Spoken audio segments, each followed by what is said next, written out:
ओम नमो भगवते वासुदेवाय। नमस्कार दोस्तों, स्वागत है आप सभी का हमारे चैनल भक्ति ज्ञान में। दोस्तों, आज मैं आपको फाल्गुन कृष्ण एकादशी आमल की एकादशी व्रत कथा और महत्व सुना रहा हूँ। मानदाता बोले, हे वशिष्ठ जी, यदि आप मुझ पर प्रसन्न हैं तो कृपा करके किसी ऐसे व्रत की कथा कहिए जिससे मेरा कल्याण हो। महर्षि वशिष्ठ बोले कि हे राजन, सब व्रतों से उत्तम और अंत में मोक्ष देने वाले आमल की एकादशी के व्रत का मैं वर्णन करता हूँ। यह एकादशी फाल्गुन मास के शुक्ल पक्ष में होती है।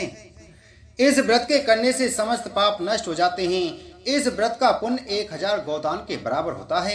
अब मैं आपसे एक पौराणिक कथा कहता हूँ, ध्यान पूर्वक सुनिए। एक वैदिक नामक नगर में ब्राह्मण, क्षत्रिय, वैश्य और शूद्र चारों वर्ण आनंद सहित रहते थे। वहां पर सदैव वेद ध्वनि गूंजा करती थी। पापी, दुराचारी तथा नास्तिक कोई नहीं था। उस नगर में चैत्ररथ नाम का एक चंद्रवंशी राजा राज्य करता था, जो अत्यंत विद्वान तथा धार्मिक था। सभी नगरवासी विष्णु भक्त थे और आबाल वृद्ध स्त्री पुरुष एकादशी का व्रत किया करते थे। एक समय फाल्गुन मास के शुक्ल पक्ष की आमल की एकादशी आई। उस दिन राजा, प्रजा तथा बाल वृद्ध सबने हर्ष पूर्वक व्रत किया। राजा अपनी प्रजा के साथ मंदिर में जाकर पूर्ण कुंभ स्थापित करके धूप, दीप, नैवेद्य, पंचरत्न आदि से धात्री आमले का पूजन करके इस प्रकार स्तुति करने लगा, हे धात्री, आप ब्रह्मा जी द्वारा उत्पन्न हुए हो और समस्त पापों का नाश करने वाले हो, अतः आपको नमस्कार है। अब आप मेरा अर्ज स्वीकार करें। आप रामचंद्र जी द्वारा सम्मानित हो, मैं आपकी प्रार्थना करता हूँ, अतः आप मेरे समस्त पापों को नष्ट करें। उस मंदिर में सबने रात्रि को जागरण किया। रात के समय वहां एक बहेलिया आया जो अत्यंत पापी और दुराचारी था। वह अपने कुटुंब का पालन जीव हिंसा करके किया करता था।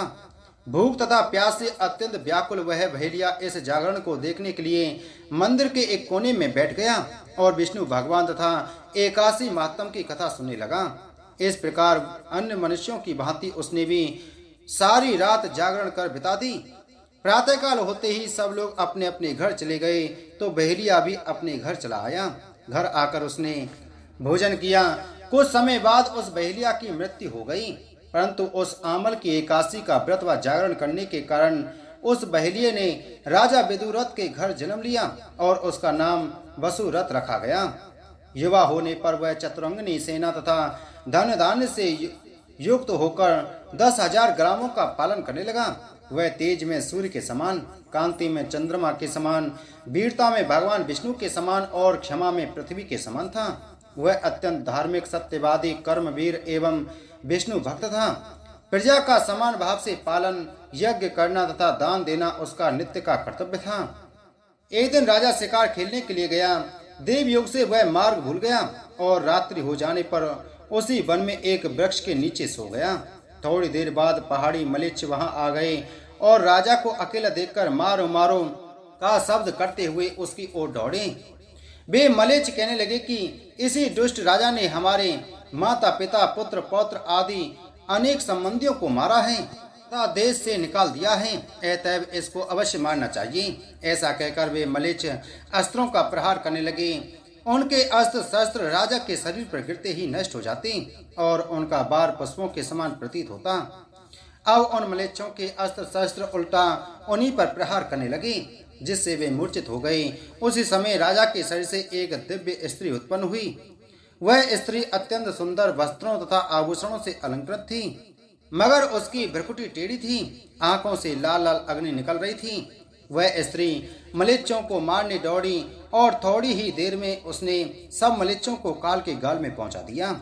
जब राजा सोकर उठा तो इन मलेच्छों को मरा हुआ देखकर सोचने लगा कि इन शत्रुओं को किसने मारा है।